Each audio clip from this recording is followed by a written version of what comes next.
Mga idol natin, oh, mga tropang Langkiwa, oh. Mga tropang Langkiwa, Binyan, Laguna. Mga idol natin, oh. Mga nagpagawa sa atin ng mga pangmasang sidecar. So si idol Boss Bob, napaka-poging manager. Yan yung may-ari ng yung i-release ngayon na pangmasang sidecar back to back.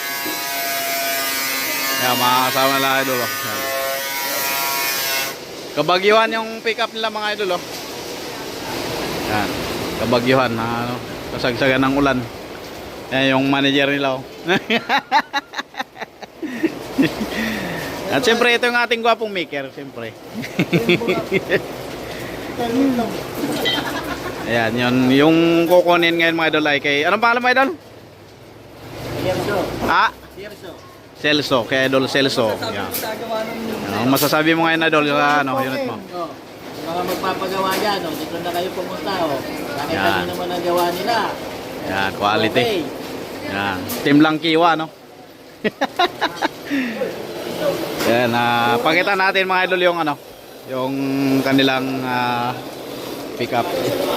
Punta natin mga idol. Nandito mga idol yung nandito mga idol yung sidecar na ilalabas.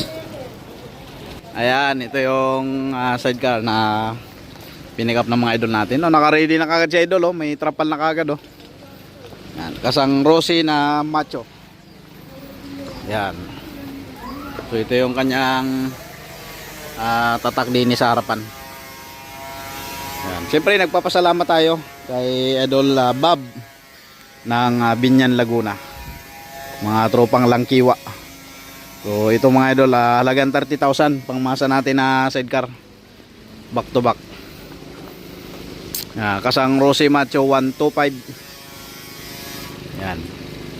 Maraming salamat kay idol Bob sa patuloy na pagtitiwala nila sa atin dito sa 4M Ironworks Gypsy Kill Sidecar Maker and Fabrication. Ito mga idol. Yan.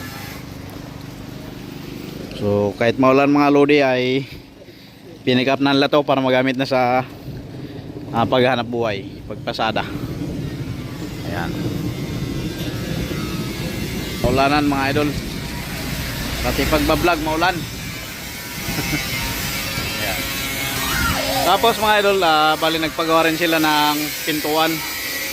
Ito yung pintuan ng unang mga pagawa nilang sidecar.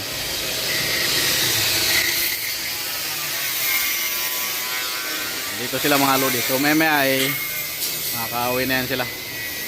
Matindihan to, kabagyuhan. Okay, idol, oh. Kabagyuhan ng nila. Mga idol, ulan.